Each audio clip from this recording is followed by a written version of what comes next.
Alright, let's see. What else really chaps my ass, pisses me off? Negative people. That's for sure. People who make lists. Complainers. Wait.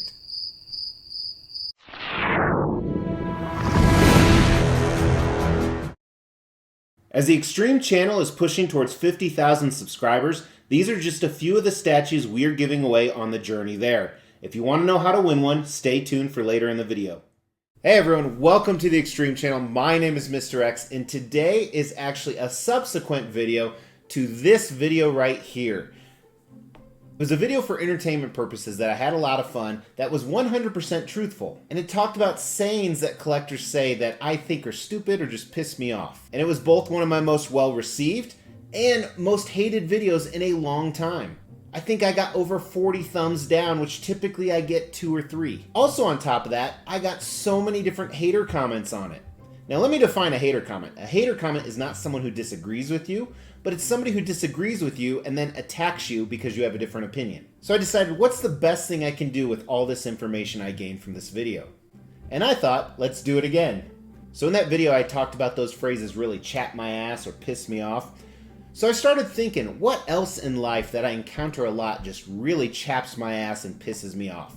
Now this isn't collecting relating, so everybody can relate to this. And I think a lot of those hater comments and thumbs down from that last video were from people who actually do that stuff that I was talking about that pisses me off. Well, buckle up because you might be on the list again today, even though it's not related to statue collecting. And kind of the inspiration for this, my family and I were watching an age-old classic, Father of the Bride, where Steve Martin, amazing actor, went crazy and he was going through the grocery store, if you recall that scene. So in this scene, he was pissed because hot dog buns only come in packages of 12, yet hot dogs come in packages of 8. So he was removing 4 buns from each of the hot dog bun packages because, and I quote, he didn't need the superfluous buns. So there's all these little nuances in life that really just tick people off. And then kind of on top of that, we are actually doing a huge remodel in our backyard. Pools, fire pits, hot tubs, all that good stuff. And where I live, I have a homeowners association, or an HOA, that is stupid as fuck. Every little thing you do with your house, you have to submit drawings, and then people who don't have a life wait 45 days to decide if they're going to approve it or not. Well, with a major project like this, obviously we submitted the drawings. And we're also xeriscaping. If you don't know what that means that we are pretty much getting rid of all the grass.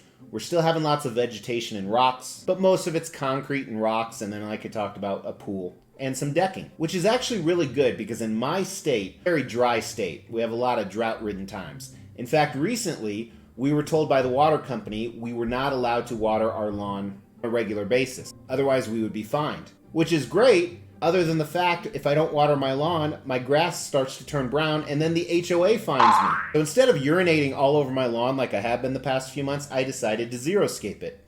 So we submitted the plans to the HOA, and they came back and said, I'm sorry, per the HOA guidelines, 65% of your lawn needs to be covered in vegetation. So I have a few problems with that. Number one, there is a law in my state, inducted 3 years ago, that says HOAs and covenants cannot restrict xeriscaping under any circumstances. So I submitted that to the HOA. Their reply was, we are not restricting your xeriscaping, we are forcing you to have plants. If you have a problem, talk to our attorneys. So it was at this point that Mrs. X had to pull me away from the computer because my reply to them was fantastic. Now before I go any further in this story, and this isn't what this video is about, this is actually kind of a tirade, although this fits into the video. About 7 years ago, we hung our Christmas lights November 1st. Where we live, it gets cold in the winter and it was beautiful weather, and I'm Clark Griswold, so I'd rather hang my Christmas lights on my roof when it's 65 degrees and sunny, other than 0 degrees and snowing. Well, we got a fine from the HOA, because per the HOA covenant, you cannot put up holiday lights unless it's 30 days prior to a holiday. I replied to the fine letting them know we will not be paying this because our Thanksgiving Day lights are not in violation of the HOA covenant. And they replied, our mistake, they look like Christmas lights. I replied to them, no problem, mistakes happen. Wait until you see my MLK Day lights. So I think that's why they hate me. But anyway, so funneling through my wife, I told them, so if we have to be covered in 65% vegetation, We've submitted plans to you that have plants that aren't even matured yet. We have plants that once they reach full maturity should actually cover 65%. So by your calculations, HOA, our drawings don't have 65%. What percent are they at? After literally daily calls and emails for 10 days, they responded. That is for you to figure out.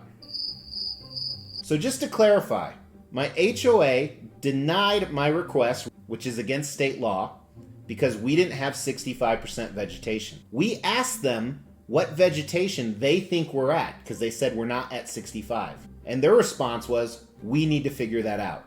Well, thankfully I figured it out. We're at 66%. All right, that tirade was way too long, but I want to jump into the everyday things that you probably run into, and if you're one of the people that caused this, fuck you. But first is about driving. As you guys know, most people that drive suck at driving, whether they're busy on their phone or they're just morons. I think everyone should have to take an actual driving test annually to keep your driver's license, because there are some real idiots out there. And actually, traffic accidents are one of the #1 causes of death in the US. So when driving, 4-way stops. Use a damn turn signal. Otherwise, I don't know which way you're going. We're sitting there just staring at each other like morons. Also, along with that, I think everyone knows if you come to a 4-way stop at the same time as the other person, the one on the right has the right of way. Now, I think people follow this very well with one exception. Usually the person on the right tells you to go. Well, that's a violation of law, and that just screws everything else up. Don't be polite. Follow the law. Another thing, when you're driving on a highway and there's an accident on the other side that's separated by a concrete barrier, why does traffic come to a stop? The accident is on the other side. People are slowing down to look. My God, are you new to driving? You don't get to see anything good. It's not like the Blutz and Gore are hanging over. I mean, if they were, I'd understand why you slow down. But why does an accident on one side of the highway cause the other side of the highway to come to a complete stop? Talking about slowing down, for real, if a cop has someone pulled over on the side of the road, you do not need to slow down. Unless you're going like 30 miles over the speed limit, it's highly unlikely he or she's going to get in their car and follow you. And along with that, sometimes police don't go the speed limit. You can still go the speed limit. You don't have to go slower than them. It is legal to go the speed limit if the cop is going slower. They will not pull you over for going the speed limit, moron. Also, you people who tailgate, I just don't understand you. You're going to die someday, even when someone deserves it. Because sometimes people deserve to be tailgated. When you're going 20 under, you need to pull over and let people pass you. But people who tailgate and there is another car in front of the car you're tailgating, what the hell do you expect? What do you hope to accomplish? Again, madam or sir, you are a moron. Now, last thing when you're driving. Have you ever stopped at a red light and are going to take a right turn? And you see that sign, because there's a crosswalk, it says, no right turn when pedestrians are present. Most useful fucking sign in America. Well, thank God that sign was there, because I was going to plow over this 12-year-old who was crossing the crosswalk. But apparently at this intersection, there's a sign that's forbidding that. I'm glad there's a sign to tell me I shouldn't run over people. Now, also kind of with that, you guys know I fly 40 to 50 weeks a year, so I am always traveling. And I've talked about this before, I'm a ninja at the airport. I can get through security in 5 minutes almost every single time, almost every single airport. Granted, I have all the passes and premier levels because I travel so much, but I am really good at what I do.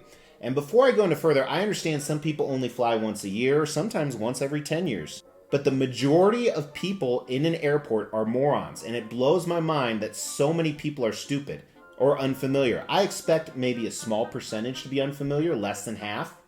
But no, not in this country. So first, I hate flying Southwest. I despise it. Unless it's a free trip for some reason, I will pay hundreds of dollars more not to fly on Southwest.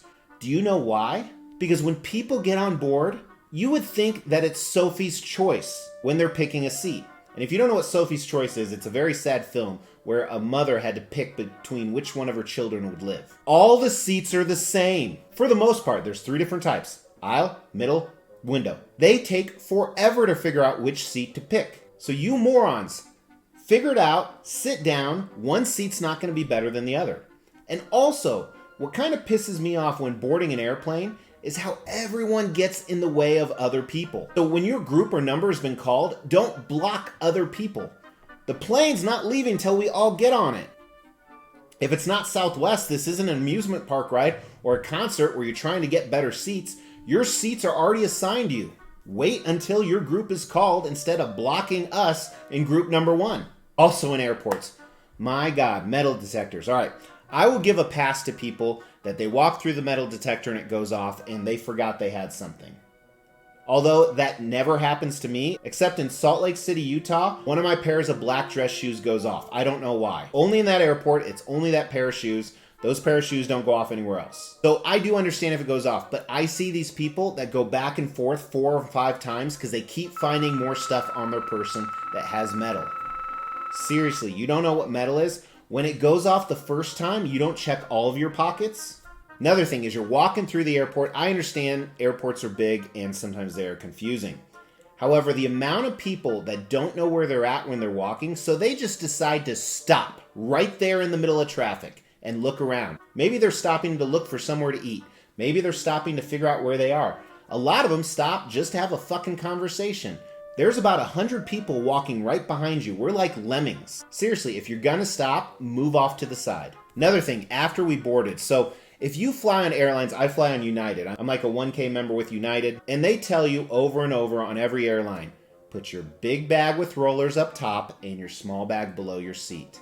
They probably announce it 4 to 5 times before you get on, 2 to 3 times once you're on, every single flight. The amount of morons that put their small bags up top instead of underneath the seat in front of them is unbelievable. I think it's like 20%. Why is that a big deal, Mr. X? Well, because other people with big roller bags will eventually run out of room. My last thing at an airport that chaps my ass. I use this for everything. I use it for YouTube. I use it for work. I'm working away on an airport when we're taxiing out, when we're taking off, when we're coming back. Now, you're allowed to use tablets, but not laptops. American Airlines is convinced that this is the reason we will all die on an airplane. Always tell me, sir, you can't have that out. And I always tell them, per FAA regulations, I am allowed to have a tablet. And they're like, no, it's a laptop. No, it's a tablet, see? And I've even checked with the FAA, I can have this out. But the flight attendants on American, which I rarely fly, always insist, no, this will get in the way in case of an emergency. So just to clarify, if there is an emergency, this will get in the way. This will not. They make me put the keyboard away. This will get in the way and cause everybody to die. All right, let's move away from the airport. Let's move to my home. So just like many people, I have the Ring doorbell. I have 5 cameras on the outside of my house. I have a big no soliciting sign because my home is my domicile. If you're ringing that doorbell, you better be delivering something good or I better know you are coming. So when people ring my doorbell to sell something, I let them know on the ring, hey, I have a question for you. Are you rude or are you stupid? Because it's one or the other. That big no soliciting sign you're looking at, either you're rude and you just don't care, or you're stupid and you can't read.